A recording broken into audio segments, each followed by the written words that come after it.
Welcome Lund loyalists to John Lund Unleashed. Those watching on YouTube, on the John Lund Unleashed and Bay Area Sports Collective channels. Viewers on X, Instagram, LinkedIn, and Facebook, and Lundos listening to the podcast on Apple and Spotify. John Lund Unleashed, brought to you by 𝐟AFAEL Sports Medicine. Got pain? Check out our revolutionary stem cell treatments. And guys, if low T is bringing you down, 𝐟AFAEL Sports Medicine can put you back in the game. Now all juiced up and ready to go, here's John. Hey, what's happening? Thank you so much for joining us. Much appreciated. Happy hump day. I hope you are outstanding. I am poised for an amazing day today for episode 175. There's Jonathan Kaminga. If you saw the piece that Anthony Slater wrote today in The Athletic, I liked it so much I sent it to my writing kid, and I went, hey, this is good writing right here. It's a good piece. Goes back to Cleveland, watches Kuminga work out, and he was sending the Warriors a message, not so subtle message. No more waiting, as you see right there. He's like, I'm done. I'm done waiting. I want to be done with this whole thing. I want to lead my own team. Now, whether he's ready or not, whatever the case may be, but I don't think Jonathan Kuminga is coming back. We'll get into that conversation today. It is NBA draft day, so very busy day for the NBA today, as a Cooper Flagg will become a Maverick, and then a bunch of other guys I never heard of are going to go to other teams. But I know Cooper Flagg is going to make Dallas more of a pain in the butt and make the Western Conference tougher. So we'll get into that conversation today. As you see, episode 175 on the chalkboard. If you are new around here, thank you so much. We'll go over the chalkboard in just a second. And what we'll be talking about today, and there is a ton going on today with NBA trades, NBA draft, the Kaminga piece. Like I said, Justin Verlander, bats stay cold for the Giants. Things you should not yell at players no matter what. Got a great caboose sent to me today, so I feel absolutely great about that. Watch it, Nuggets owner. If you mention Jokic in a trade, you're going to get about 1,000 phone calls that you don't want, or maybe you do. Maybe that's why you threw that out there. But anyway, lots of stuff to get to today. Lots of fun video and the such, as we always do. But welcome. Please make sure that you are subscribed to John Lund Unleashed on YouTube. Maybe today you're watching on Instagram or X at John Lund Radio, and that is awesome, and I appreciate it. But do think about migrating over here and joining the crew over here. We got a great chat room and a great bunch of people that come in every single day that I much appreciate. It's very cool. We have a lot of fun. So consider making sure that you subscribe to the channel. Please hit us with a like. That helps the algorithm. So please, if you would do that, that would be great. And we can grow the community. And also, please keep those alerts on, because we send out stuff during the day and you don't want to miss out. The Bay Area Sports Collective, which is the big B in the left-hand corner. That is my show, John Lund Unleashed. It's on YouTube. Tom Tolbert, the great Tom Tolbert, of course. A lot of 𝐾𝐨 tonight, it's Wednesday, because that means night flight for Polymac Particles and Creative Tony, of course, Polymac, formerly the 𝐾𝐨 Morning Show. Rod Brooks is here. Rod Brooks, of course, Quality Hang, Rod Brooks, and he does most of his shows at night. Amy G, who I saw just has a new podcast / YouTube show out, and she does a great job talking about women in media, which is really cool. She gets a lot of cool guests on there. And then former Giant Jeremy Affeldt, which is awesome. So make sure that you check out the Bay Area Sports Collective and subscribe there. Thanks for watching on Facebook today, LinkedIn, all those other places. Much appreciated. One more quick thing before we go out to the lines and say good morning. And I see some names, some familiar names, some new names. That's really cool that people are making it in here today. So before I go through the chalkboard, do remember my good friend, Dr. Jeffrey 𝐟AFAEL, Dr. Jeffrey 𝐟AFAEL and 𝐟AFAEL Sports Medicine. And I tell you all the time, first of all you got to do is Google it or use your favorite search engine. 𝐟AFAEL is 𝐸𝐸𝐸𝐸𝐸, 𝐸𝐸𝐸𝐸. And I tell you all the time about my wife and how she's doing the stem cell, had work done on the shoulder, elbow, foot. She's feeling absolutely amazing. Doesn't have to use all the stuff that we have in the freezer where she has to put all these contraptions on as she's watching TV. There's no more of that in our house. It is awesome. And I'm not kidding you. This is 100% true. And it's been life-changing for her. And Dr. 𝐟AFAEL was one of the first to do stem cell for pain in the entire state of California. So you should absolutely check him out. Make sure you do the Google search, 𝐟AFAEL, or I'll make it easy for you. Just hit that QR code right there. If you hit that QR code, it'll take you straight to the website. And they don't just do the procedures that I talk about. For example, I talk all the time about my low T and how Dr. 𝐟AFAEL just does a quick blood test, do a quick procedure, and boom, you're good for about 4 months. You don't have to go in and do those things weekly, and you're going to feel like yourself. Metabolism's faster. Your mood is going to be better, all those kind of things. So I've been doing that for almost a year now with Dr. 𝐟𝐸𝐵𝐿. I've done that certain procedure for years and years, but I always had to get a shot every single week for it. It's like, ugh, what a pain. Oh my God, it's Thursday again. I got to get a shot. So bottom line is, I know today's Wednesday, but the bottom line of the whole thing is Dr. 𝐟𝐸𝐵𝐿 is great. So whether you click down that QR code or you go straight to the website, and those aren't the only 2 procedures they do, all sorts of great stuff that he does. Men, women, help you feel better, help you look better. Make sure, this is key, that you tell Dr. 𝐟𝐸𝐵𝐿 that I sent you over. Hey, Lund sent me over. What do you do for me? He'll treat you extra special. So RIOPELLE, Dr. Jeffrey 𝐟𝐸𝐵𝐿, 𝐟𝐸𝐵𝐿 Sports Medicine. They do all sorts of great stuff to make you feel and look better, men, women, everybody. So make sure that you check out Dr. 𝐟𝐸𝐵𝐿 and support the show. Much appreciated for that. All right, episode 175, Kaminga wants out. How do I know that? I'll tell you. NBA draft is tonight, Cooper Flag, and then a bunch of, I don't know, trades. Jordan Poole, you didn't think that contract was tradable, did you? Jordan Poole goes from the Wiz to the Pelicans. �𝐨𝐫𝐵𝐿 goes the other way. The Wiz trying to clear up some space because McCollum's got an expiring contract. Jordan Poole is going to go to New Orleans. Kristaps Porzingis, who we were talking about briefly, could the Warriors get a guy like that? Well, the Hawks didn't give up a whole heck of a lot to get him. Again, Celtics have cleared about $100 million now in the last couple of days. Drew Holiday goes to Portland. Porzingis goes to Atlanta in a 3-way trade. Would Boston consider some other moves now? Because Jason Tatum is going to miss next year with the Achilles. What about Jaylen Brown? All those kind of things. ESPN talked about it this morning. I'll play that for you. Jokic trade. I'm not saying this is going to happen, but when Stan Kroenke's son, who runs the Nuggets, comes out and uses that phrase, everyone's ears perk up, because it's kind of like retirement. Once you start talking about it, it's not far off from happening. So I think you just threw up a trial balloon to see what people in Denver would do, and I'm sure they're going to freak out, but we'll talk about it. Justin Verlander, I gave you all the numbers last week when he started and was disappointing. I know that he ended his outing yesterday or last night well, but it's all counts the same, and he's struggling again, and he don't know if he can even be a 5th starter for the Giants. The bats are still cold. Things you don't say to players, Catel Marte edition. Random things happen throughout the show, and thank you to our friend Johnny Y, who sent me a funny caboose, and we will play that for you as well. So a lot of things on the agenda today on John Lund Unleashed, episode 175. Good morning to everybody. Look at this. Let's see. Is it? It's dark in here. Is that me? Hi, Naomi. Naomi Catalina is here today. Kenny Smith says, "What's up, John?" I saw this right this morning.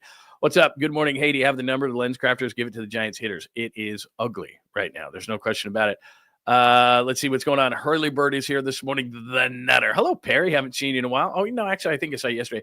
Chris is here. My good friend Chris. Heyo. Rockin' New Era is here this morning. Taylor, it is great to see you. Daniel, hello from the 916. Rolex Dad. Good morning, Lundy's. Good morning. Scott is here. Harry Johnson. Hadn't you seen you in a while? I love that you're using the term Juan. Hello, Juan. Hello, Harry Johnson. It's good to see you. Humboldt Fats. Good to see you, my friend. Joji, I went through this last week and did an episode on this very day, I think a week ago, and put all this stuff up about Verlander. And I asked if he was cooked, and I think I had a barbecue on the screen and all that kind of stuff, and he didn't exactly alleviate those fears last night. So we'll talk about it. Let's see. Let's see. Verlander when he was 25, not 45. Exactly. 100% agree with that. All right. By the way, one thing I did not mention, if you want to get your questions, comments, thoughts, anything on the show, 100% guaranteed, all you have to do is hit us with a super, which supports the show anyway, which is nominal and much appreciated. Tommy Huxley says Dave Fleming needs to stop glazing Verlander. Done. It's tough. I love Dave Fleming, and I love all the broadcasters. They've all been so good to me over the years. And thank you, Tommy, for the super. It is much, much appreciated. That's all you have to do to guarantee that your stuff gets on the screen. So thanks to Tommy Huxley for the donation. It's hard, man, when you work for a team, and more and more and more. Good morning, JR. Good morning, Jake. It's harder more and more. When I first got into this biz, I don't know, 25 or 30 years ago, you could say a lot of things. Not whatever you. I was going to say, pretty much say whatever you want. You couldn't. But what has happened in this time period, and especially over the last number of years, is especially if you work for a team. So I was on KNBR when they were the flagship of the Giants. The Warriors had just left the Niners. I was on 95.7 The Game, and they were the flagship of the Raiders and of the A's. And you just have to be more careful. And I've told you this before. I've told you this many times, as a matter of fact. As long as I kept it between the lines, I could justify it. And if I get screamed at and yelled at and called, and believe me, I got a great story in Detroit, and I'll tell you in just a second, then I could justify things and said, look, I'm keeping it between the lines. Whether you like it or not is different, but whether I can say it and keep my credibility as I'm watching the same thing and trying to spin it to listeners, I don't get a dime from the Giants. I didn't get a dime, well, I did from the Niners. I did pre, half, and post, but still, they were cool enough. The Niners understood, because it always wasn't it always wasn't Kyle Shanahan. It was Chip Kelly. It was Jim Tomsula. It was Harbaugh at the end. I couldn't sit there in pre, half, and post games and doing a show 5 days a week for 4 hours a day and gloss the 49ers when they were 2-14. They had 16 games back then. I couldn't do it. I couldn't do it. It's different when you're close to the games. Now, pre, half, and post, I had people walk in there a lot of times. Half I didn't have time. I just did stats. But when I was doing post game, there were times when people came in and said, hey, man, you're crushing us. What's the thought? And I said, look, I'm keeping it between the lines. As long as I don't get personal, then I'm okay with it. That was my philosophy, and I could defend that. And I was a program director many times in sports radio, and I would get calls from teams directly and say, why is this guy killing me, or this person killing me, this woman saying this about us? And I'm like, look, man, as long as they're keeping it between the lines. When they didn't, or when I didn't, and this was earlier in my career where, maybe it got personal or something, then there was an issue. There was an issue about it. And then sometimes I couldn't save guys or whatever. I was in Detroit, so they were so bad. Imagine this. I was pre, half, and post game for the Detroit Lions in the year that they went 0-16 again, 16 games. And even then, like 2-14, just really bad teams, all right? Really, really, really bad teams. And we had, honestly, this is no joke, we had a red bat phone in the studio, and I could see in. So I'm doing my talk show. We're in this studio, and the studio is kind of cut in half, and you're looking at a producer. And that producer is, you can see him, and you can see the phones in there ringing, and there was a specific red bat phone. The guy's name was Bill Keenest. And back in the day, if you go, you probably can't go back, but like when Mariucci was coaching the Lions, for example, this guy was like on his hip constantly, and he'd run off the field, and he had a goatee and gray hair, and he honestly looked like the devil. And we would call him the devil. Bill Keenest, he was like, the devil is calling. And he did. He had a phone installed, and it would flash. So it had a thing attached to it, so when it was ringing. And you could see in the studio this flashing going off, and it was the Lions calling, and specifically Bill Keenest calling, to say, I don't like what you're saying. We didn't ever pick it up or anything like that. That was just him. It was a specific number he could call, and it would flash this phone number, and it was attached to a thing, and it would flash, and you knew it was Bill Keenest or someone from the Lions calling to say, I don't like what you're doing here. And we had to, and Detroit's one of those cities where it's like, look, they don't like smoke blown up their ass. They just don't. It's one of those cities. San Francisco, if you do too much. West Coast, if you do too much screaming and yelling and bitching and moaning, then people will tune you out. Not in Detroit. The worse the team was, the better our ratings were. It's the only place I've ever been that's like that. In San Francisco, the better the Giants do, the better the ratings are. The better the Niners do, the better the ratings are. The better the Warriors do, the better the ratings are. People out here are like, look, I got stuff to do. I can go drink wine. I can go to the beach. I can go, there's tons of things we can do. I don't have to watch the Giants, the Niners, the Warriors, the Sharks, the whatever suck. I'm not going to do it. So ratings go down. In cities like that, because everyone's angry and bitter and all that kind of stuff, the ratings actually go up. People like it. People like bitching and moaning. I don't know. It wasn't my jam. Let's just put it that way. So anyway, long story short is, because you asked the question about Dave Fleming, I hear you. And his checks come directly from the Giants. Mine didn't. Now, I did pre, half, and post for the Lions, and I would hear it, but I've told this story before too. I always made my face available. I always went down to the Lions facility every Friday, whether I wanted to or not. So I had a whole week of stuff that I said on a morning show from 6 to 10 in Detroit. We carried the Lions. We carried the Tigers when they won 43 games. I always made sure I was around. So if somebody wanted to confront me on something, then that's fine. Then here I am. Go for it. So anyway, that's that story. And it's a long way of saying, look, Dave Fleming and Giants broadcasters and broadcasters across the country who work for teams, they're doing the best they can, but he can't sit there and just blast somebody. He just can't. It's not going to work that way. And by the way, to Dave Fleming's defense, Dave does as good of a job as you can do and still have your check signed by the team. And then Dave will do interviews outside of it. I don't know if he's still doing something weekly on 95.7, but he comes on with Tom. He came on with us all the time from the patio, and Dave would have his opinion out there. He wouldn't say anything crazy, but he would have an opinion. He didn't say, nah, I can't say that. There's lots of broadcasters like that who are like, nah, I'm not going to say anything. Dave had an opinion about things. Again, he kept it between the lines, and he's never had any problems. And you know what? He's credible enough to where the Giants would say, okay, he's got a good point, but he never went out of his way to say anything like that. So, look, I love Dave Fleming. I love all those broadcasters. They've all been great to me, but it's a really hard spot to be in when you work for the team. You can't sit there and go, this guy sucks, because you're going to see that guy in the plane. Oh, hey, how's it going? I mean, I don't know if you remember this, but it was David Price. Remember when David Price played for the Red Sox? And Dennis Eckersley is outspoken, color analyst for the Red Sox, and was ripping on David Price. And David Price and Eck was already seated on the plane. And David Price walked by him, and they got into a little bit of a heated conversation because David Price didn't like something Dennis Eckersley said. So you have to be careful because you're going to get confronted. And the team at some point is going to go, that's it. Another Lions story to have real quick, and then we'll get back on track here. There's a guy named Mark Champion. Mark had the greatest voice ever. He was the voice of the Lions. And if you could imagine, again, 0 win season, 2-14, 3-13 when they had 16 games. I mean, for years and years and years and years and years, Mark endured that as the radio voice of the Lions. They were terrible. He did it for, 15 years, 18 years, something, and they were terrible the whole time. And his final year, he used to come on with us weekly, and his final, I mean, you could just tell he'd had it. Joey Harrington would throw an interception or something, and Mark Champion would be up there, 1st and 10 for the Lions, the 22-yard line. Harrington scrambles to his right, intercepted it, and he'd be like, Joey, what are you doing? Like you could just tell he was on the verge of snapping. He had done this for nearly 20 years or maybe more, and had just seen all this bad Lions football, and you could just tell he was just at the end of his rope.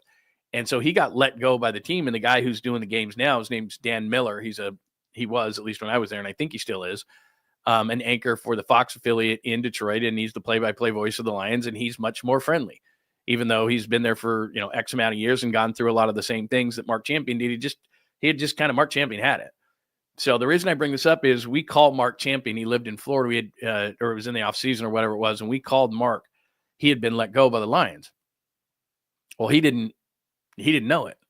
And so I get on the line, and they're like, hey, Dave, or hey, Mark, we want to have you on the show, talk about you getting let go by the Lions. He's like, what are you talking about? See, social media wasn't a big thing back then. It wasn't anything back then. He's like, what are you talking about? We're like, yeah, you got let go by the Lions. He didn't know it. So he comes on the air, and he was nice enough about it and was like, yeah, this is the first I'm hearing of it. Like we told the voice of the Lions he had gotten fired. So it was crazy. But yeah, he just snapped. And now what it is these are marketing arms for the team. That's what they've turned into over the last number of years. These are marketing arms for the team, and they don't want you to, show the underbelly of the team, even though we're all smarter than ever. We all have access to more information, stats, all these different kind of things. We know what's going on with the team a lot of times. We know who's sucking. We know who's good. We know who's bad. You don't need to blow smoke up our ass. We see it. We know it. We have the information more than we've ever had. It's given right to us on our phone. We know what's going on. So to sit there and try to spin things certain ways is stupid, because it makes you lose your credibility. And that's what I mean is I would go to these teams and say, look, I do a show every day. I can't sit there and blow smoke up the fans' ass because they'll just stop listening or stop watching. They're smart. They know. I can't sit there and say when something's great, they're great. When it's bad, the fans know. They know the stats. The things are sent to them. They're reading the articles. They're watching the videos. They know. They know what's going on. I can't sit there and come on. My show would start at 10 a.m. I can't sit there at 10 a.m. and say, man, things are great when the Giants score 2 runs for 10 games in a row. Oh, they're just so close. Click. Because people are just like, look, you're not credible anymore. So anyway, that's a long way to, that was a massive random right there. And I'll get back on track right now.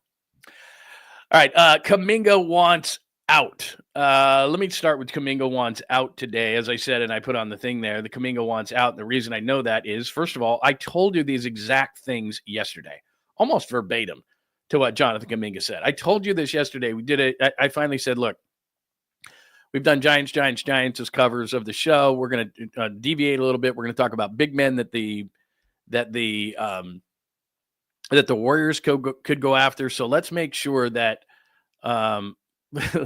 let's make sure that we do some Warriors stuff as we come to the offseason. The NBA draft is tonight. So yesterday, what did I tell you? I said, look, it's up to Jonathan Kuminga. This is no longer in the hands of the Warriors. If Kuminga doesn't want to sign a restricted free agent deal with the Warriors, he won't. NBA players have more power than they've ever had. If they want out, they get traded. That's just the way it goes. More power than any other sport, more power than at any other time during the history of the NBA. And so if a player wants out, that player gets traded. Kevin Durant wanted out of Phoenix, he's traded. James Harden many times wants to be traded, he's traded. Like that's just what they're doing. They have more power than they've ever had. So Jonathan Kuminga has power now because he doesn't have to stay with the Warriors. He has bided his time, and whether you agree that he could carry a team or can't is beside the point. He's got the power now, and he's going to decide whether he stays with the Warriors long term or not. That's up to Jonathan Kuminga. And the Warriors, if they want to get something for him, are going to ultimately have to trade him. And since they need size, as we talked about yesterday, he is the vehicle to get them some size, or they're not going to be able to compete in the Western Conference. That's the bottom line. So Jonathan Kuminga is sat and he's waited, and it wasn't a surprise to anybody when Steph Curry got hurt last year in the playoffs that Jonathan Kuminga stepped up and scored 20 a game. He's done it before. There was injuries in December, 11 or 12 games in December. He averaged 20.7 boards. Like there's no surprise that Jonathan Kuminga was effective in the playoffs the way that he was. And that's led him to believe that he's ready to either lead a team or at least have a consistent role 30, 35 minutes a night. And I don't blame him. Whether you agree whether he can play with Steph, whatever. And the Warriors are saying nice things because the Warriors don't want to lose leverage, but they know damn well that they're not going to be able to keep Jonathan Kuminga. So this comes out, great piece by Anthony Slater, does a tremendous job with The Athletic. And let me start with this one instead. So he goes out, he's working out in Cleveland. Anthony Slater goes out there and talks to Jonathan Kuminga, and he says the following: that's what's been on my mind. Things take time, but I feel like I'm at the point where that has to be my priority, to be one of the guys a team relies on, aiming to be an all-star multiple times, aiming to be great. Wherever I'm going to be at, it doesn't matter if it's the Warriors or if it's anywhere else. It's something I want. I want to see what I could do. I know I got it, so I want to really see. I've never got that chance. All right, does that sound like a guy that's going to be willing to wait another year? That's willing to sit behind Steph Curry and Jimmy Butler and Draymond Green? No, his time is now. He's done everything he can to be an apprentice. He's done everything he can to be an intern.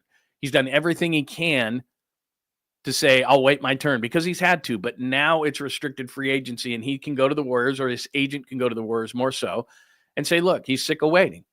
So let's make a deal for both sides. He doesn't want to be here. He wants his 30 to 35, and there's not that here. The analytics say, and you know this, the analytics say he does not play well with Draymond Green, with Steph Curry, with Jimmy Butler. Those three players who are going to be on the court the majority of the time, he doesn't play well with, the analytics say. Steve Kerr said it going into the playoffs when asked numerous times if there was a role for Jonathan Kuminga. Then Curry gets hurt, then there's all of a sudden a role. If you think about it like a job description, now the role of another scorer they need. And Jonathan Kuminga can fit that. But the reason why he wasn't playing earlier in the playoffs was the role was like garbage man. Well, there's different guys on the team that can do that, or different types of roles, or tough guy, or whatever, a rebounder, grinder, defender. He's not any of those things.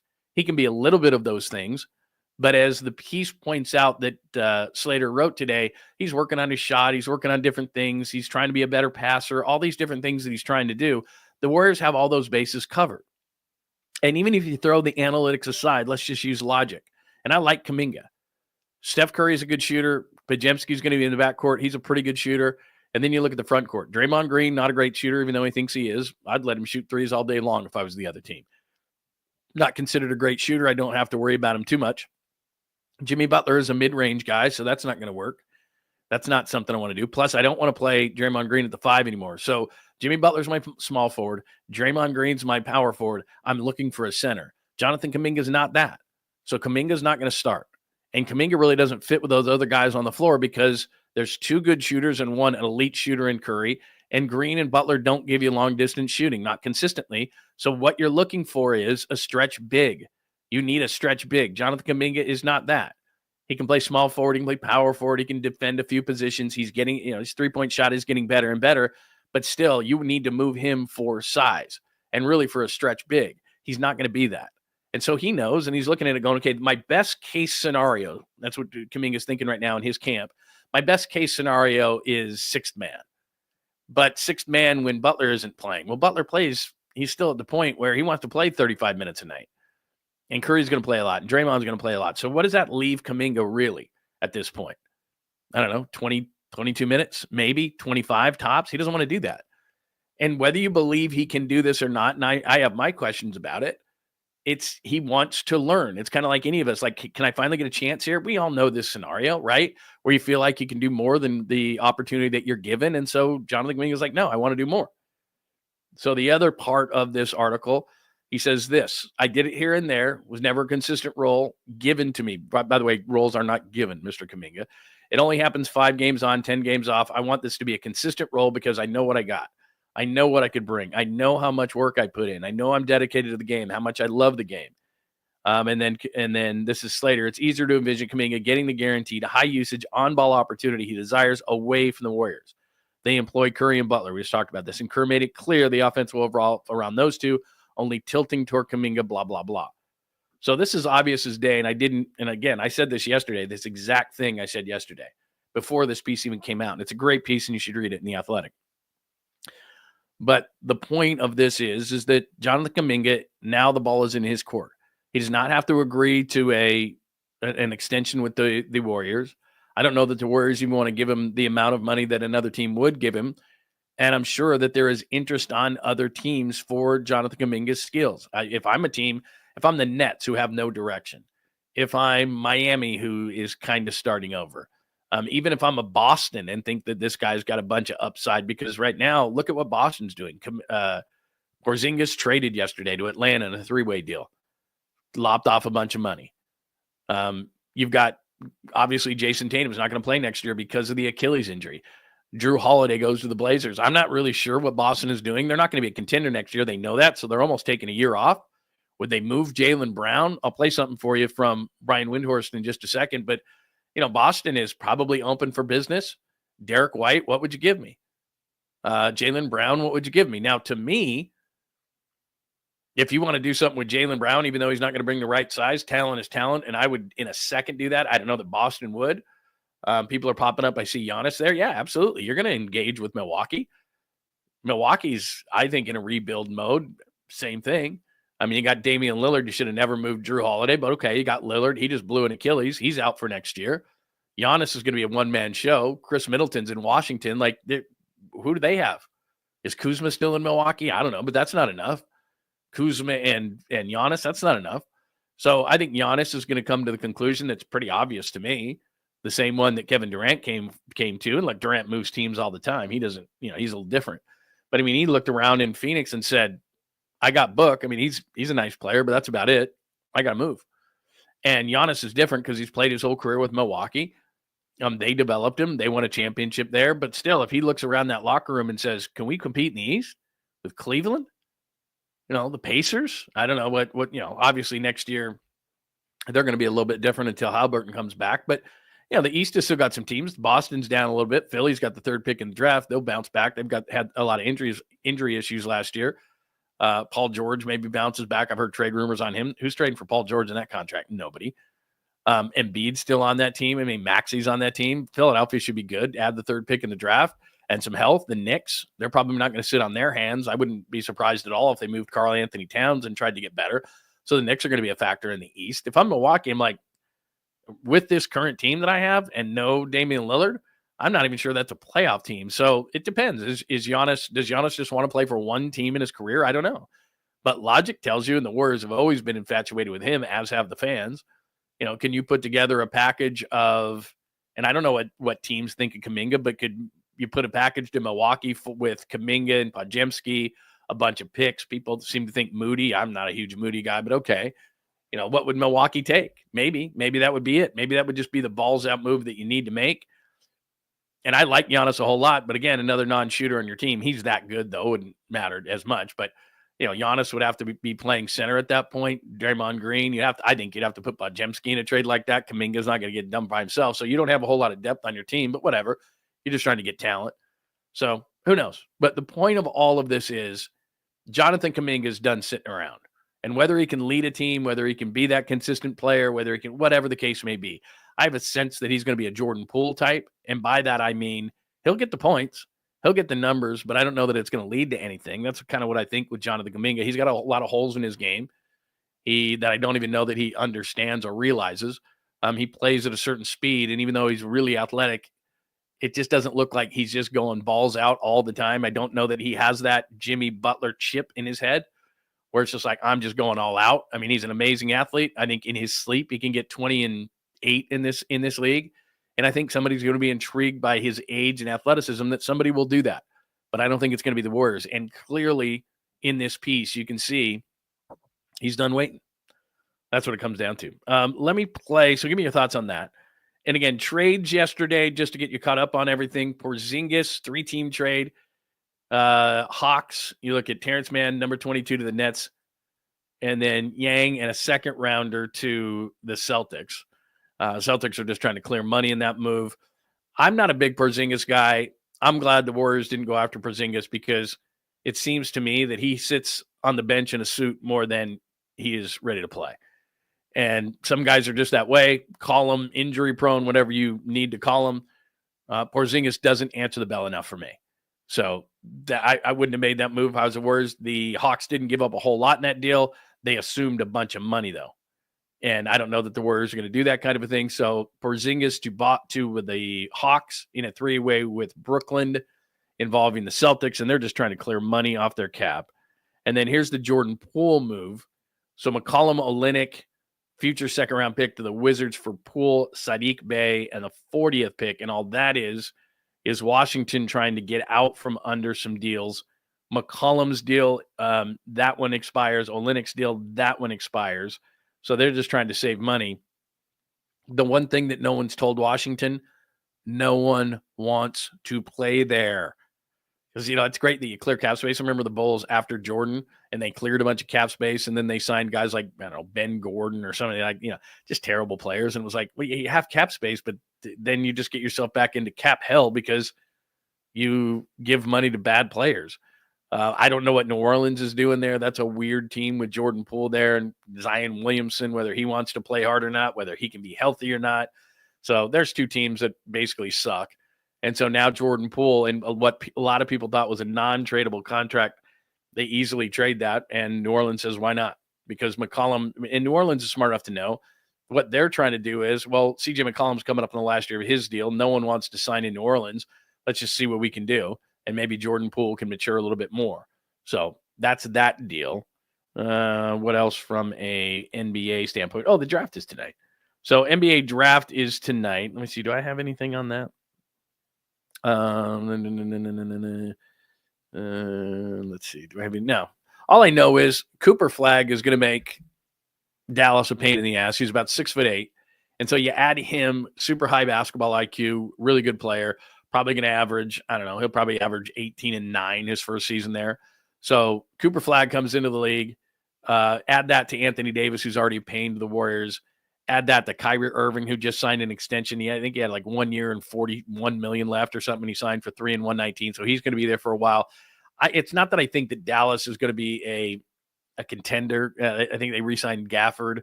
They already have Derek Lively. So that's a nice team. The issue for me with them is they're good. They're not up with Oklahoma City, with Houston now that they made the Durant trade. I think San Antonio depends. I mean, San Antonio is the second pick in the draft. I don't understand what they're trying to do. I mean, they have a player that they're going to take. He's a guard, like a 6'5" guard, who's going to be the number 2 pick in the draft. They've got so many young players on that team. It is screaming for the Spurs to take 2 or 3 of those young players, not named Victor Wembanyama. Victor's not getting traded, but somebody else, and take a couple of those young players and turn that into a really good player. Like if I'm Milwaukee and Giannis says, I want to move, the first call I'm making is to San Antonio. They have all the young players. They got a bunch of young players that I want. They have 2 picks in the lottery tonight, and they have the 2nd pick in the draft. Like if I'm Milwaukee, this is when you get a deal done. Milwaukee's like, look, we'll take, Harrison Barnes or something, a bad contract, and to make it match up. But then, we want the 2nd pick in the draft. I don't know if they could get Stephon Castle, the guy who was the rookie of the year last year, maybe a couple of other young guys that San Antonio has, maybe a couple of picks. And all of a sudden, Giannis is on San Antonio. They keep De'Aaron Fox. They keep Victor Wembanyama. And then all of a sudden, the Western Conference is like, damn, Oklahoma City, Houston, San Antonio, and if the Warriors are like, what do we do here? So anyway, Cooper Flagg is the star tonight. I did have more stuff. So this is really weird. Let me play this for you. So it is episode 175. If you join us Hello. Kaminga wants out. NBA draft. Gave you NBA trades, POOLE, and Porzingis. And we're down to this Jokic thing. So I'll play that for you in just a second. But let me check in on the chat room, make sure everybody's doing good.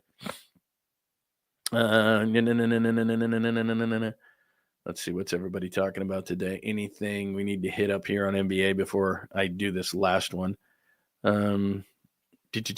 Yeah, so what we're doing here, good morning, Dom. It's great to see you. Yeah, we're doing remodeling here, and knowing, I got to say this delicately, other things get done before my studio. In fact, I need to pull this down. This is like a thing for my phone. But as we all well know, in a relationship, your needs get handled last. That's fine. The studio can be handled last, but this is the same studio. I have not moved studio. We just moved a bunch of stuff out of here. And so we're getting some things done, and mine will kind of have to wait for a minute, but I don't disagree with you. Believe me, I'll figure something out. Even temporarily, I probably need to do something. You're probably right. I've just gotten too used to this. What would I call this background? Just like a insane asylum kind of a background, kind of a thing, where I feel like I should be in a straitjacket or something like that. That's kind of how I feel about it. But anyway. Yeah, the Jrue Holiday thing is really weird. It makes sense from a Boston standpoint because they're trying to clear space and they realize that without Jason Tatum, they're not going to be a championship contender this year. I get that. My confusion comes from the Portland side of things because Simons, who they traded, has an expiring deal.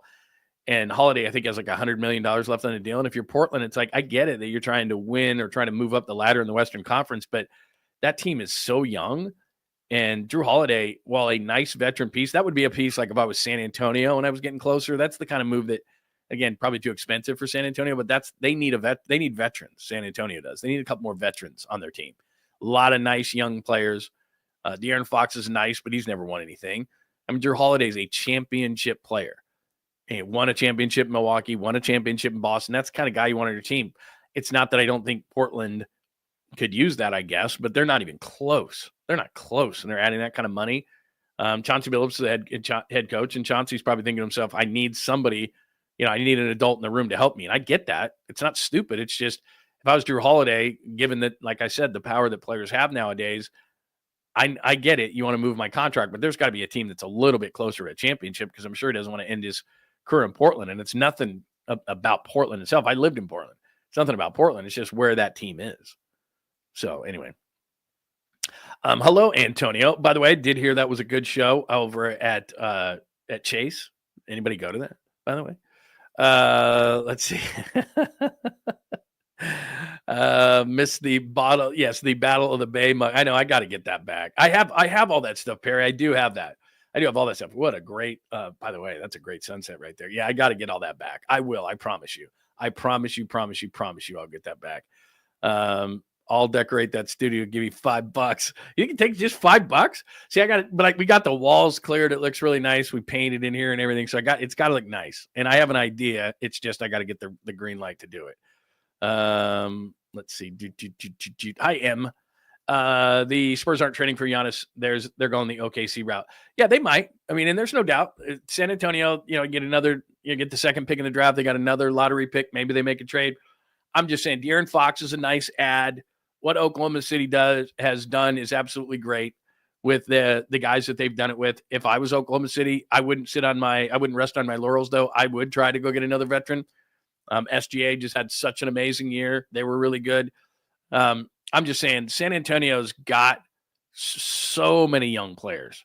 Like Oklahoma City has the big three, and then Wallace is going to be a pretty good player for them down the line, I think. And they've still got number one picks. I would not be surprised, knowing Sam Presti a little bit, to get, like I said, they're not going to go out and get some crazy thing going on. But I wouldn't have been surprised if Oklahoma City, even after the championship, would get a guy like Jrue Holiday. They've all got championship experience, but there's another defender who would really fit in there. I'm just saying, a lot of times you got to have that veteran guy. Now, Oklahoma City didn't necessarily need it. Hi, Brock. It's good to see you. The Warriors could use a veteran ball handler, no doubt. And this happens all the time. I mean, they need size first and foremost. But as Curry gets older, and we've talked about this a lot of times, as Curry gets older, you got to take him off the ball. You got to, that kind of tread on the tire that you're using up there, you got to get him off the ball a little bit more and have somebody that you can trust with the ball in their hands. Is 𝐃𝐨𝐧'𝐭 that guy? Not as much. You could do that with Andre Iguodala. You can do that at times with Draymond Green. But like you said, where you have a true guard rotation where that third guard that comes off the bench can absolutely handle. Can they handle like Curry? Probably not so much, but something close to that regard. That's why, not that this would have happened, and I don't know what would have happened if this would be the case. Thanks for that, Brock, by the way. Where when LaMelo was coming out, and you took Wiseman, and I was like LaMelo. They weren't going to get Anthony Edwards. That kind of a third guard, that wouldn't be so bad. You just take the you take the onus off him a little bit. Not that do you need to extend his career? Of course you do, but we've been talking about that for a long time. So yeah, having another ball handler that can take some of the pressure off Steph would be absolutely huge. They're not going to trade for LeBron. I think the Lakers should trade LeBron. I've told you that many times, because as far as Luka's concerned, oh great, I got to defer another year to this guy. And remember, Luka can sign an extension soon, and he's not going to. I can guarantee you this: he's not going to do it if LeBron's around. He's like, I'm going to share the ball again, and I don't play defense, and neither does he. This isn't going to work. I'm in an interrogation room. It needs to be dressed up. No, there's no doubt. There's no doubt that I look like I'm in an insane asylum, and maybe I am. All right, what else do we have today? Let me do this. So Stan Kroenke owns the Rams. The family owns the Avalanche. They own the Nuggets, and this is his son. And the only thing I would caution against here is, and he runs the Nuggets. The only thing I'm caution against, because let's just say that this is the Warriors talking, and they mentioned trading Steph Curry years and years ago, and we'd all just freak out. And in today's day and age, you can't just casually bring something up, and you don't just casually bring something up. You're way too smart for that. You're way too calculating for that. So what I think is happening here is he's just throwing up a trial balloon because he knows what's going to happen in Denver. They got a bunch of sports radio stations there, and just like everywhere in the country, and everyone's going to freak out. Did you hear what he said? Did you hear what he said? Did you hear what he said? He said they're going to trade Jokic. That's all they're talking about today in Denver. He's just kind of throwing it out there. Like I said, I kind of look at this like when somebody starts throwing out retirement, right? And he's just kind of greasing the skids a little bit here. Like, look, sometime we're not going to be able to afford Jokic, just letting you know. So this was yesterday at a pre-draft press conference for the Nuggets. And very quickly you're into a scenario where that I never want to have to contemplate, and that's trading number 15. And so, we're very conscious of that pushing forward and, providing the resources that we can when the moment arrives. But that second apron, is it a hard cap? I'm not 100% sure, but it's something that teams are obviously very aware of going forward. All right, so again, Stan Kroenke's son, he runs the Nuggets and says, I don't want to contemplate trading 15, but he's throwing it out there. He's not stupid. You don't say that kind of stuff. Like, if I'm his dad, I'm calling and going, look, unless you're really going to trade him, you don't throw that stuff out. You're just throwing out a trial balloon to say, I wonder how people react to this. Now they'll freak out. And Denver, and I don't know, just because I've worked all over the country, I kind of separate them all out. Denver's a really good sports city, and it's a really good sports city in the West.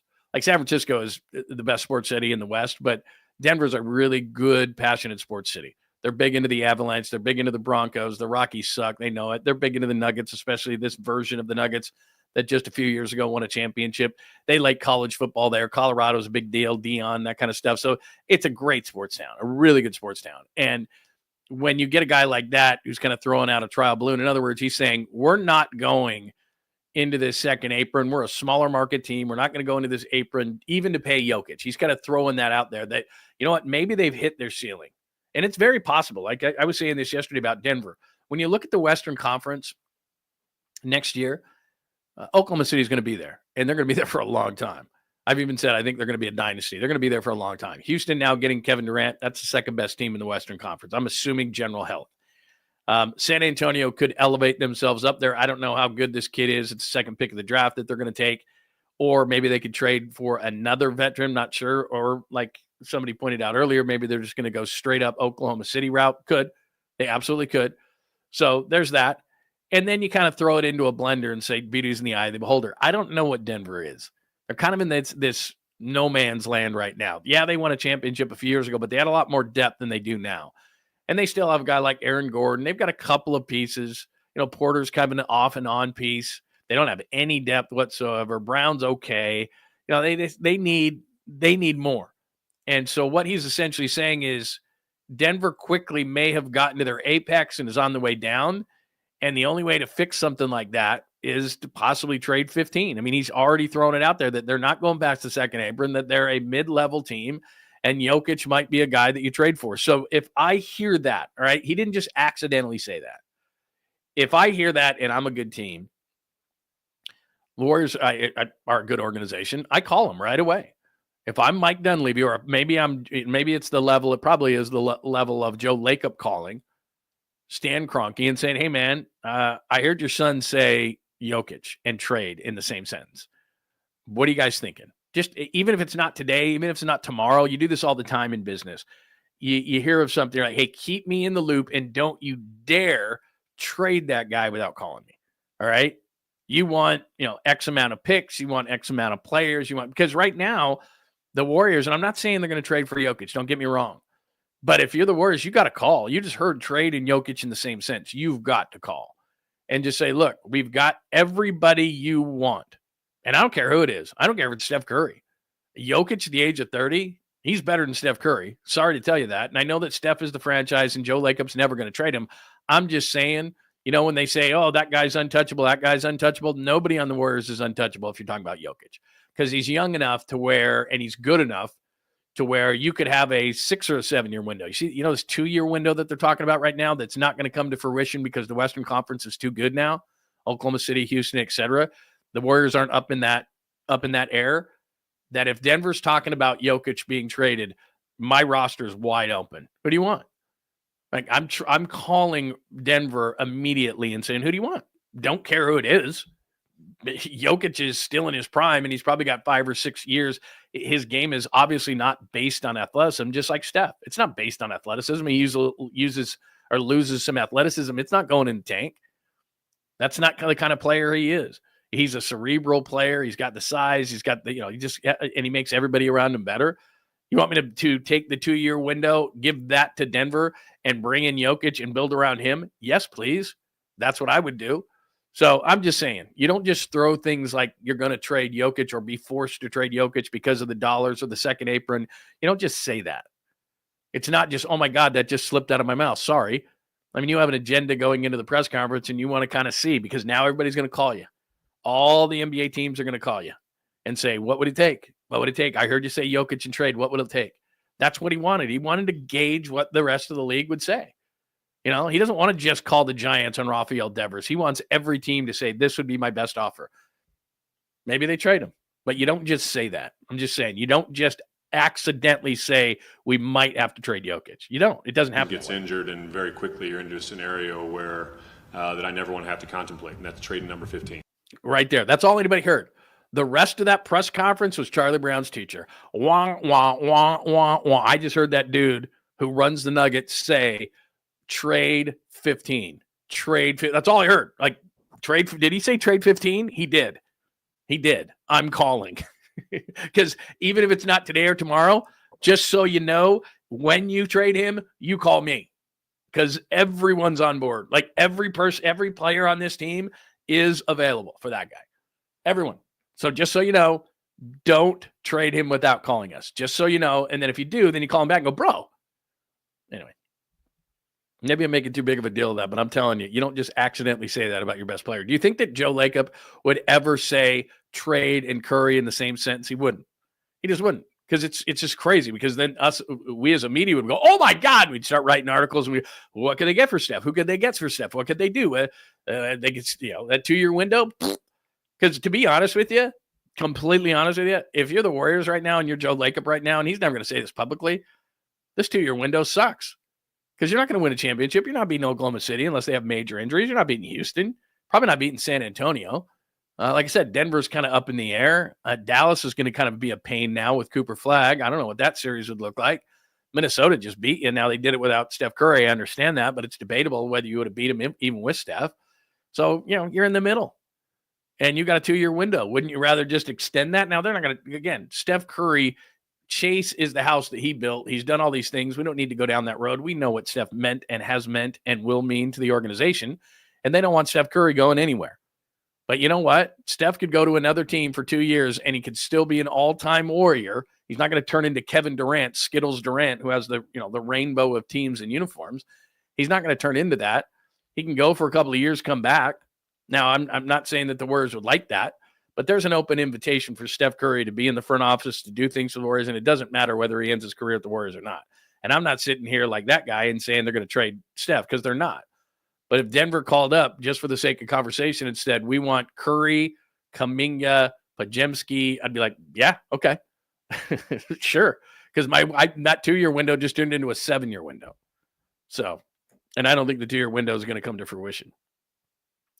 All right. So there's that.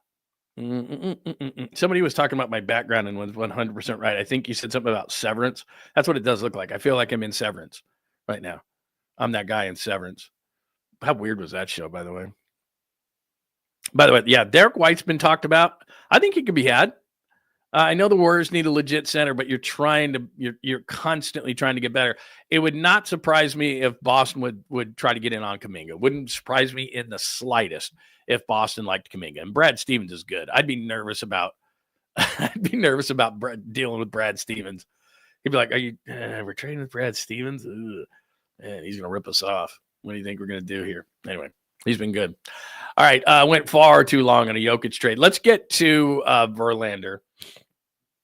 I did this exact thing last week, and we're going to do it again, which is last week on the cover of the show, I had, is he cooked or something like that? And I think I had a barbecue and a steak and a bunch of flames and all that kind of stuff. And off the top of my head, it was 28 starts for Verlander. And I think it was something along the lines of 5-10 with an ERA in the 5s. And that's atypical. His strikeout to walk ratio wasn't bad. It might have been like 124-24. But his whip was like 141, all these different kind of things. And then Susan Slusser had this yesterday. His winless streak makes Giants history, 4-2, blames himself, blah, blah, blah, blah, blah. Send Devers in the 5th, whatever. So he finished the start well, but I don't care about that. It's, well over his last 10 games, he's doing this or this. Justin Verlander, now over his last 29 starts, is 5-11, which, okay, win-loss record has been devalued. I understand that. But his ERA is over 5. His whip is high, and you can just watch the game. He's just not that effective anymore. And while he's a great name, he's 42 years old, and this is worst case scenario for the Giants, which is they're sitting here, and it's kind of like, to a lesser extent, the Cardinals last year when they picked up Brandon Crawford. And during the season, they were like, and he was insurance for Wynn, their star shortstop that they have right now, and clearly he didn't need to be insured because he could play every day and he's good. But the Cardinals wanted their young shortstop to learn from Brandon Crawford. It was a good situation for them. And then when kind of his mentorship was over, they let him go. And you look at the Giants' young pitching staff, and they're not going to let Justin Verlander go, but I'm sure he's valuable for a guy like Hayden Birdsong or even a guy like Logan Webb or some of these young pitchers that they have, a Landon Roop. I mean, having him around is nice. And he could be a 5th starter. And I said this at the beginning of the year. I said, he's going to be miscast as a number 2, but Justin Verlander is a number 5 at this point. He was coming off a neck injury. He's 42 years old. Wasn't effective last year. And now this year, it's just not working for him. Location of pitches is a problem. He did, like I said, finish up well last night, but it's a major problem. And at some point, and we're not there yet, but at some point, they may have to look themselves in the mirror and say, do we have somebody better? And Justin Verlander is not going to be a long reliever because he's Justin Verlander. Justin Verlander is not going to be a piece of the bullpen. There's too much respect there. But you don't have to keep running out a pitcher who's not effective, and it doesn't matter what his name is. So the Giants may at some point have to get to a point where they say, either you're quote-unquote injured, wink, wink, nudge, nudge, and let's work on some things, or give you a rest, or whatever the case may be. It's not a mental thing. See, with Tyler Fitzgerald, he needs a mental reset. And I said that. And so here he goes, and he's with Sacramento, and somebody else looks at his swing, and he gets a couple of hits, and maybe knocks a couple out of the park, steals a couple of bases, gets his confidence back, he comes back. In Justin Verlander's case, it's not that. He believes in his head that he can get guys out and that he's a good pitcher. It's not that. But all of a sudden, if you look at the rotation, and with the loss of Harrison and with the loss of Hicks, it certainly gives Justin Verlander more rope. But as we point out, we know who the top 2 starters are. We know Birdsong, if he can keep his head about him, can be and should be the third starter. Landon Roop has shown enough, and he's been better than Verlander. He's your fourth starter, and now you're sitting there, and believe me, if they had a competent fifth starter, whether it was Carson Wiedenhunt or somebody that they believed in, that's where Harrison and Hicks could have pushed him. Now they can't. So you may be stuck with Justin Verlander, but he's got to be better.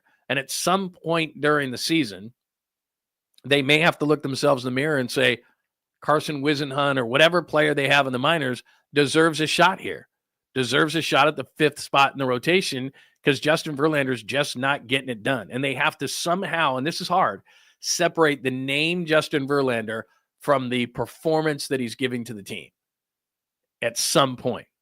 And at that point, they may say, okay, Justin, would you hang in the bullpen or could, and he's going to say no. And I get it. And there's going to be a team that says he needs a change of scenery or whatever. If you need a change of scenery as a pitcher from Oracle Park, you're done.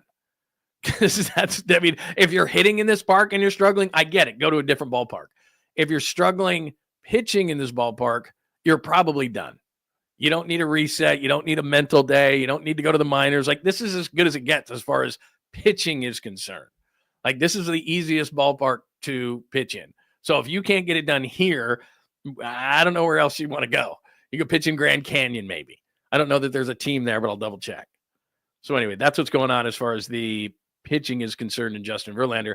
The bats, let me share my screen with you in regards to the bats, because there's a couple of things going on here. This was fun. I did this morning. All right. Let me hang with me for a second here. Team position performance. All right. This is fun. Maybe not so much for the Giants, but this is MLB team position performance by OPS, as that says right there. So catcher, right? Let me just reset this. I had it done before. So obviously Cal Raleigh, for example, Seattle has an over 1,000 OPS in the catching position, thanks to Raleigh.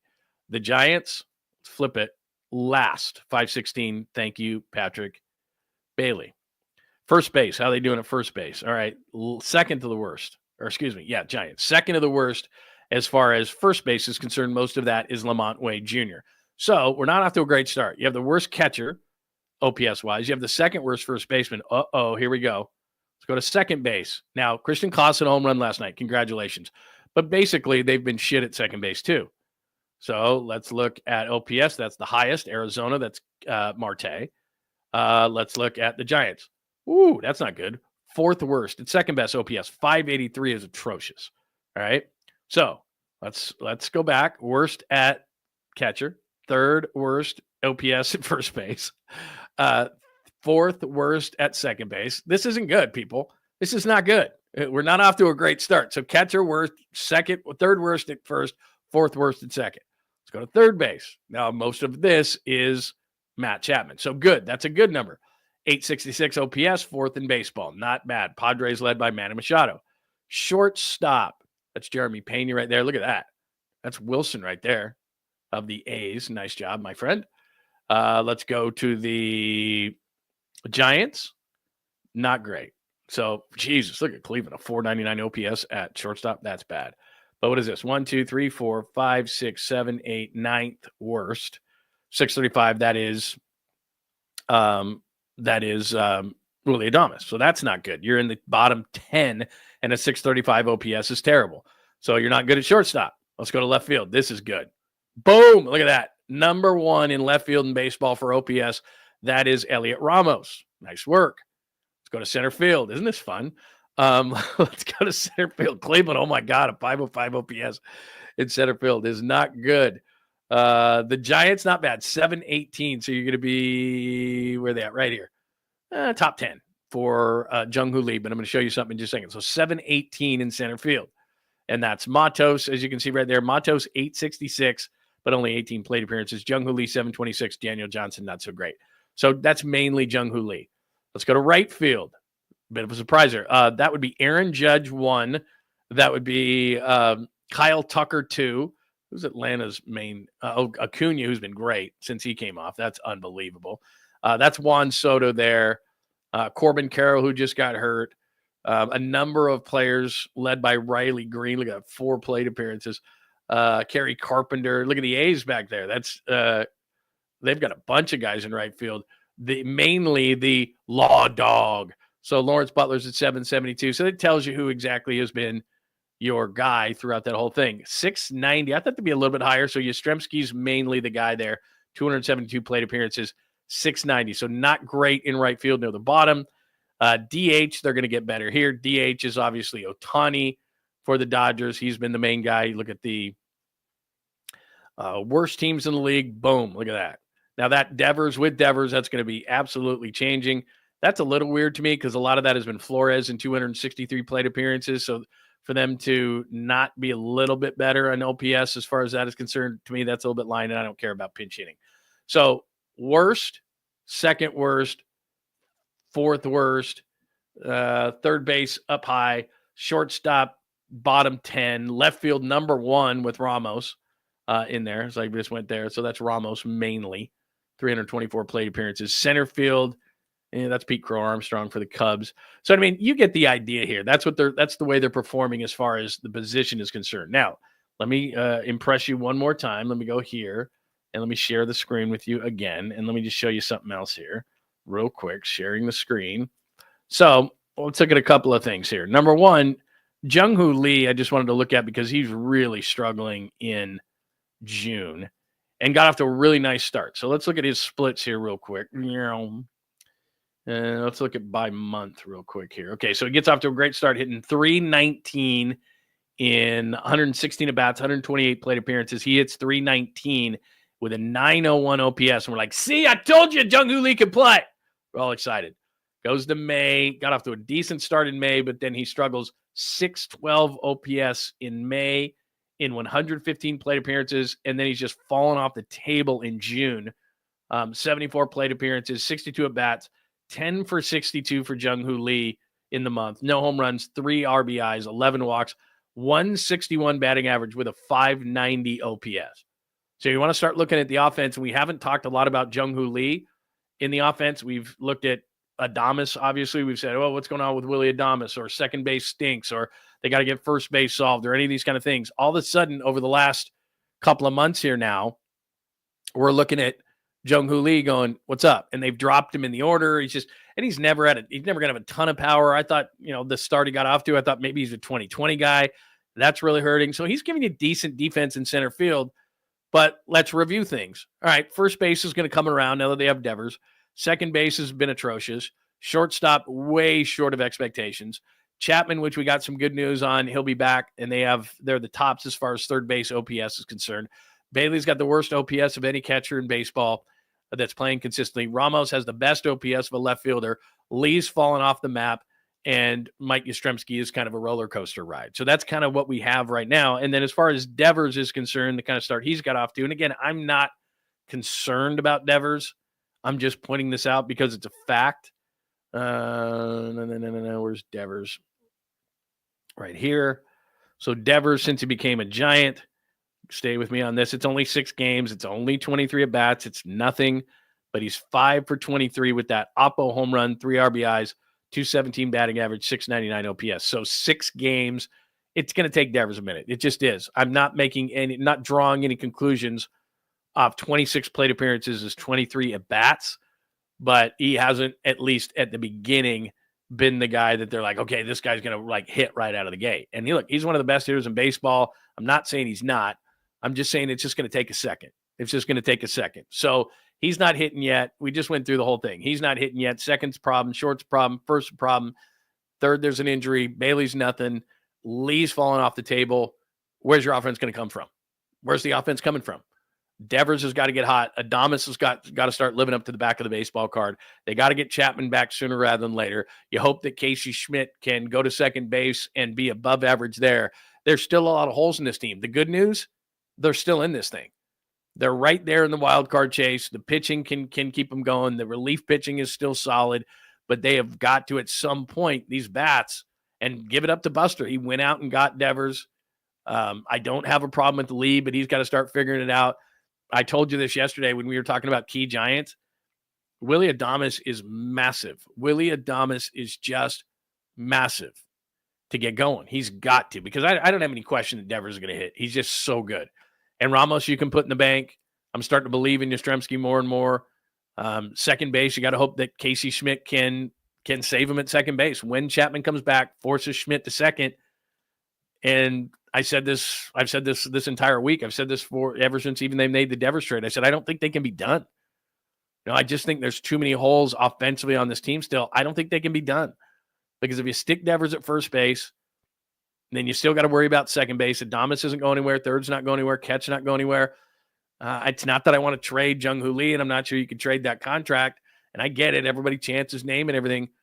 But over the last 6 weeks, he's been terrible. Just terrible. And how much longer can you put up with a performance like this? I know you're paying him a lot of money, but at some point, if this continues throughout the season at this pace, let's say he ends the year with, 10, 12 home runs, knocks in 60, they're paying him a lot of money. They're paying him a lot of money, and he's not getting it done in center field. So it's something we got to start talking about. Hey, it's fun. I like the hats. I like the chants. I like the way he plays defense, but we can't sit here or the Giants can't sit here and say, well, Bailey's a defender and Lee's just a defender and your Yastrzemski's just a defender. Well, somebody's got to hit. Somebody's got to hit. And so, yeah, it's an issue. All right, what else do we got?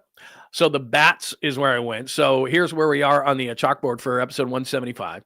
Kaminga wants out. Look at the Slater piece today. And it's not so subtle of a dig to tell the Warriors it's time. NBA drafted tonight trades. Jordan Poole goes to Nolans. Porzingis goes to Atlanta. The Jokic trade, I'm just telling you, they're greasing the skids there. It's clear. Verlander again struggles. I did a whole piece on him last week, and yesterday wasn't better, or last night. The bats I just told you about. Second base is an issue. Christian 𝐾𝐨, congratulations on a home run. Let's see it again. 𝐤𝐿 Lee is struggling. Devers hasn't gotten it going yet. And we're down to Catel Marte. Now, I don't know if you saw this last night. It was just really weird. Like there was no context to it at the beginning of, you're perusing social media. And there wasn't any explanation for this, but Catel Marte, there was a pitching change, and Catel Marte, like everybody, the old infield comes in and all that kind of stuff. And they come back from a break on the Diamondbacks TV network, and Catel Marte is crying on the mound, and teammates are consoling him. And we're like, what the heck's going on here? So let me play this for you, and then we'll talk about it. Oh. Welcome back to Chicago. This is from the previous pitching change. Torey Lovullo with Catel Marte in tears on the pitcher's mound, waiting for the reliever to come in, consoling Catel Marte, who was in tears during that break. And for more on exactly what is wrong, or at least an idea, we go to Todd Wallen. All right, Todd knew nothing. But we found out later that somebody had in the stands in Chicago, and remember, the White Sox suck. So all you're doing as a fan in this kind of a situation is you're just being an asshole. The highest level of asshole is what you're being, because your team is not competitive. You're bored. You're frustrated. You're 99% probably drunk. And Catel Marte's mom died in a car accident in 2017. I can't even imagine. My dad died to pancreatic cancer, but I had 90 days to say goodbye that I'm extremely thankful for.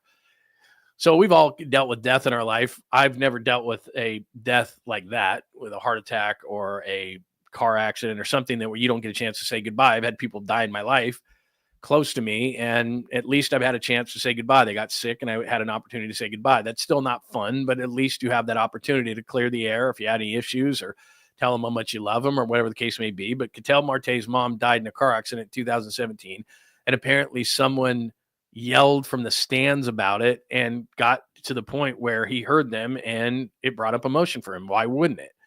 So the guy's crying on the mound because some asshole in the stands who's drunk is yelling stuff at Catel Marte about his mom dying in a car accident in 2017. So not only should that person be removed from the premises, which that person was, and never be allowed back into a baseball game in their life ever, but then they should also have to face Catel Marte after the game and just stand there and let the guy beat the shit out of him, because that's just unacceptable. Sorry, it's violence, and probably that's not the way to handle it, but I'm telling you right now, that's one of the more despicable things, and I've been covering sports for 30 years, been in numerous thousands of games in high-pressure situations, NBA final, all these things, and I've heard people yell things that I was like, bro, come on, man. What was that? Like, I've seen it. I've heard it. I'm not stupid. But to yell that at somebody And there, I was going to put a qualifier on it, especially in a White Sox game. It's in Chicago. Like, who cares? You're just there to antagonize a player, be drunk, and an asshole. And everyone around them hopefully was like, I mean, seriously, that I have no ties to Catel Marte, but if someone was yelling that in the stands and I was at that game, now look, I'm all of 5'9" and 175. What am I going to do about it? But still, I'd be like, what are you doing? Like, what is wrong with you? Because what that also does is that stereotypes a fan base. There was a Chicago White Sox fan who was yelling to Catel Marte during the game, during a pitching change, about his mom who died in a car accident in 2017. What kind of a person are you, man? I'm not here to preach, and I'm sure as hell not perfect. But my God, man, really?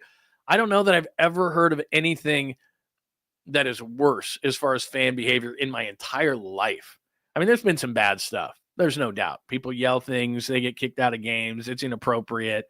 You know, especially in the NBA, they're so close to the court. You hear things and see things, and I've seen a lot of it. I've been amazed. I covered NBA Finals games, like I said, with Jordan and the Bulls, and some of the things that would come out of people's mouth who lived in Utah, who claimed that they were religious and all that kind of stuff. It's a very religious and conservative state. Some of the things that came out of some people's mouths, because I used to be, like I said, I was a sideline court reporter with a headset on, and so I was knelt down by the court a lot of times and heard what people would yell, even in Utah, at players.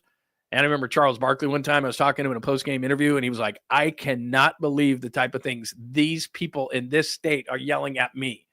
You know, it's just those kind of things. I'm not saying I excuse it, but that's during like playoffs, you know, NBA finals. These people are actually sober yelling these things, by the way. They're just high on ice cream and sugar. But something like that, my God, what kind of person do you have to be?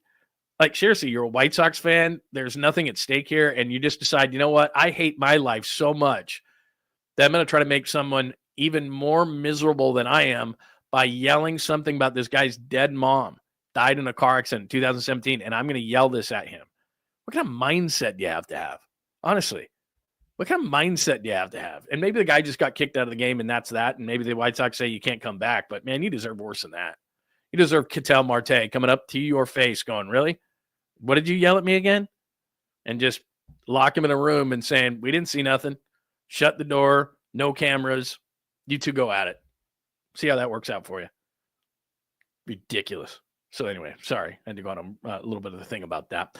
Random things. We have done random things throughout the show. I told lots of stories at the beginning of the show, but let me make sure that before we get to the sweet, clean, family-friendly caboose pistol, and do I have two today? I know I at least have one. Do I have another one?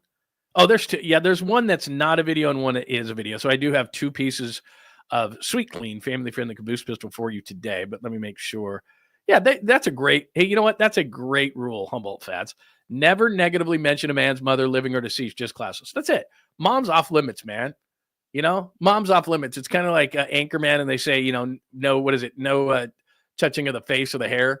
Like, moms are off limits, man. That's what I mean. Like, I've explained this to my wife many times, is that if people want to take shots at me, I've put myself out as a public figure for 30 years. You can take all the shots you want at me. I don't care.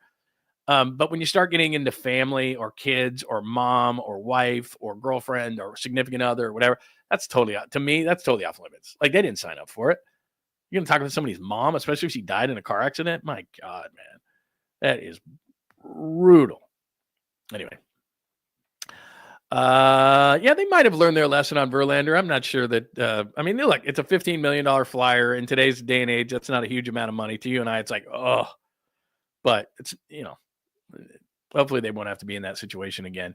I didn't love the signing. I said it right when he signed. I'm like, didn't really love it. Hi, JR. Yeah, I think everybody, look, the number one guy would be Giannis. Do the Warriors have the best package to give Milwaukee? I don't know what Milwaukee thinks of Jonathan Kuminga, but he'd be the lead part of the package. And then you got to put money in there, which, again, a sign and trade would do this. You got to put some money in there to make everything match. And then if you're Milwaukee, you're going, okay, well, Kaminga alone is not going to get it done. So you got to give us some picks. And Brandon Podziemski's got to be part of a deal. I don't think there's any doubt about it. I mean, if you're Milwaukee, and we talk about this all the time, when you conjure up a trade, and you don't have to do this, but I'm just telling you, this is the way things work. And you want to make it realistic in any way, shape, or form and have a conversation about it with your friends, then you have to think you're the other team's GM, not the Warriors GM. So, yeah, you want Giannis. Great. Who doesn't? But what are you going to give up for him? I'm Milwaukee's general manager, and you approach me about Giannis. And you say Kuminga and Moody and picks. And I go, sorry. I saw Moody in the playoffs. He's not long enough, athletic enough. He's okay. He's a, 8th, 9th guy. That's not getting it done. Kaminga hasn't proven that he can put a team on his back like Giannis has. Those number one picks are dartboard throws. That's going to get me fired. What else you got? How about Brandon Podziemski? Okay, now we're cooking with gas. He's a nice player. He's established in this league. Now I've got 2 starters. I have I have Kaminga and I have Podziemski. Now give me a bunch of picks. I don't love Moses Moody. He just signed a 3-year 39, so I'm only on the hook for about 2 more years of that. That would be okay, but he's overvalued by Warriors fans. I wouldn't love that. What else do you got? You got something else? I mean, they don't really have anything because if you want Giannis, you're keeping Butler, you're keeping Green, you're keeping Curry. Those are your best assets. So anything outside of those guys should be fair game for Milwaukee, but you got to trade a bunch of picks. Kaminga's got to be in it. Podziemski's got to be in it. Moody's probably in it only because you don't have anything better to offer them. And you're not going to trade any of the big 3. So if you're the general manager of the Milwaukee Bucks, are you taking Moody, Podziemski, Kuminga, and 2 number 1 picks and a pick swap for Giannis? I don't know. I would think that there's a better deal than that out there. Now, somebody pointed out earlier that San Antonio is going to take the slow route like Oklahoma City. That's a good point, and they may do that. Or they could trade they've got a lot of young players, and they're not going to trade Victor, and they're not going to trade Fox, and they're probably not going to trade the 2nd pick in the draft. But outside of that, they'd probably give you a much more young talent than what the Warriors could offer. And I'm just saying those 2 teams. I'm sure there's a bunch of other teams that it would want to be in on the Giannis stakes as well. I think New York would say, okay, here's Karl Anthony Towns. That wouldn't get it done for me. I'm not a Karl Anthony Towns guy, but New York would probably be involved in that kind of a conversation. Any team that wanted to elevate itself. I mean, like I said, Houston just did it with Durant. San Antonio, I would think, would want to do it, but I could be 100% wrong. They might want to go the slow route. But any team in the league, even like a Houston who just got Durant, I mean, they'd probably want to be in on that. But just about any team in the league would say to themselves, you're dangling Giannis? Okay. So anyway, there's that. Just got on a tangent about that. What else before we do the sweet, clean, family-friendly caboose pistol? Anything else? Let's see. No other team values positive. I think are teams that value what he brings to the table. The shooting is inconsistent as we saw in the playoffs, but if he's not shooting, he's rebounding, he's playing hard, he's drawing charges. He's ultimately. I mean, honestly, if you looked up dictionary definition of a glue piece, he's a glue piece, and teams like that. And he would be a good secondary piece. Like, in other words, he's not leading a great trade. And I don't know that Kaminga could, but it depends on what teams think of Kaminga. But Kaminga could be a piece that would lead a trade. And Podziemski would be a piece that you'd like to have on your team. That's how that would be. I still don't think that the Warriors with Podziemski, Moody, Kaminga, and picks would be the best that Milwaukee could get. But then again, you see trades all the time where you're scratching your head going, huh? Like the Devers trade. Did you ever think that Kyle Harrison, James Tibbs, Hicks, which was just a financial throw-in piece, and some dartboard arm would be worth Rafael Devers? Because I never thought that. It just depends on how much you want to move a guy. And like I tell you all the time, the power lies with the players nowadays. So if Giannis goes to the Bucks behind the scenes and says, look, I don't want to make this public because then you'll lose leverage, but I do want out. So do what you can to get me out. And now, especially if it gets out, Milwaukee's leverage goes, and they just got to take the best they can get. If it doesn't get out, which is very difficult to do nowadays, then Milwaukee might be able to save a little bit of face. But the minute the player in the NBA nowadays says, I want out, especially a guy who's delivered a championship to Milwaukee the way Giannis has, they're going to respect that. They're going to say, okay, let's try to keep this quiet, which most times they can't. All of a sudden, there's Shams saying they're shopping Giannis. At that moment, the leverage goes down, which means the return goes down. And that's generally why teams, you scratch your head all the time and go, that's all they got for that guy? Now, sometimes you get SGA and you win a championship and the Clippers go, God, we got Paul George for that? Sometimes that happens, but I always tell you, 90% of the time, if you get the best player in a trade, you win trade. and that's usually the player. So the Paul George trade is the exception to the rule, because at the time you're like, well, Paul George is the best player in the trade, and then you turn around and you go, whoa, that was a terrible trade. But that's the exception to the rule. So we shall see. Let's see. Yeah, I do that all the time. I don't know why I have that eye closed rationale. It's like, I do that. Hi, Universe Galaxy. It says, can I join your panel and explain why Michael Jordan fans are the worst sports fans of all time? And don't worry, it won't be boring. Yeah, sure. Hit me up. Hit me up on an email and we'll set it up. John at johnlundradio.com. Hit me up.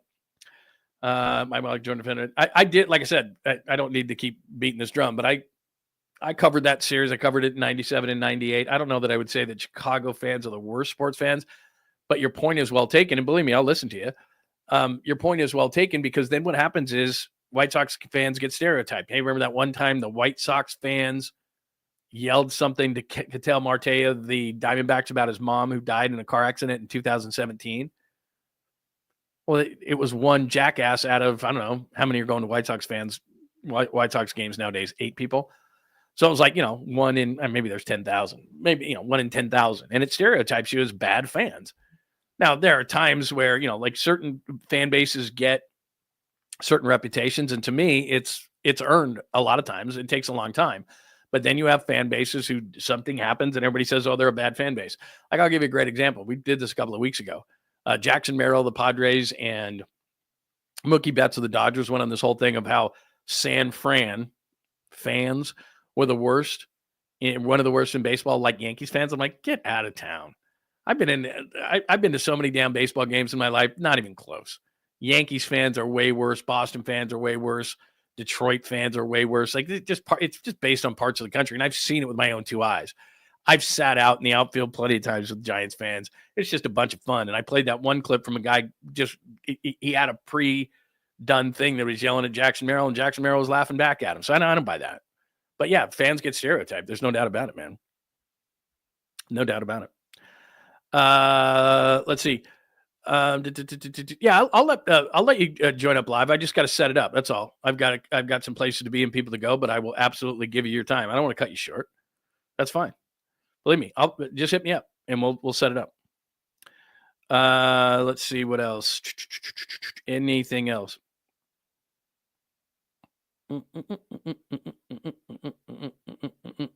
Yeah, email me again. I must have got it caught up in my email. Just email me. I promise. I'll put you on. I don't have a problem with it. Let's see. Anything else today?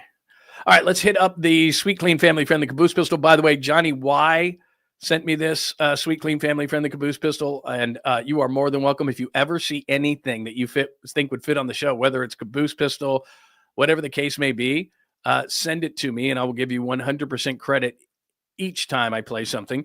But this is from my friend Johnny Y, who I've known for a very long time, and I did not see this, and this is hilarious. I don't know when it was.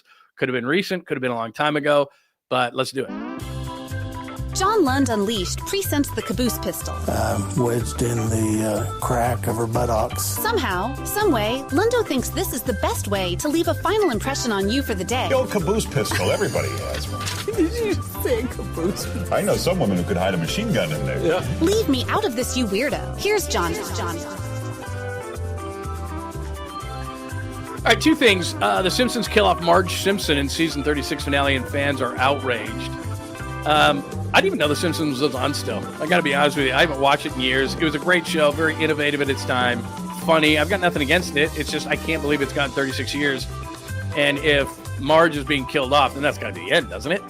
I mean, I haven't watched reruns or The Simpsons in general for years. And again, I'm not saying it's not a good show. It's an innovative show. It's been on since, I think, the late 80s, and it's unbelievable. Congratulations to them. I'm sure a lot of people have made a lot of money on it. I just haven't kept up with it for a very long time. Obviously, I know who Marge is. And like I said, if they're killing her off, the end of that show cannot be that far off, can it? I'm not outraged by it. All right, this is the thing that Johnny Y sent me this morning, and this is pretty funny. I don't know if this is real. This looks like maybe it's in the UK, right? But anyway, let me play it for you. Game in America, the Rams and the San Francisco 69ers played Whoa! some rubbish game. 49ers. But that sounds much more interesting. Yes. A lot of people might pay to see them. That's what we were doing. The 49ers. That's much harder to explain to your wife. By the way, that sounds like an Australian accent. I said UK. That's not the UK. That's Australia. So anyway, there you go. And look, I don't expect them to know what it is. They're in a totally different country. Like I said, I've covered the games in London before, and people think that everybody's all hyped for it. And I did a man on the street thing in London, literally right outside a Nike store, that there were all like, it was like a rainbow, like Kevin Durant. It was like a rainbow of every jersey in the NBA, or excuse me, the NFL.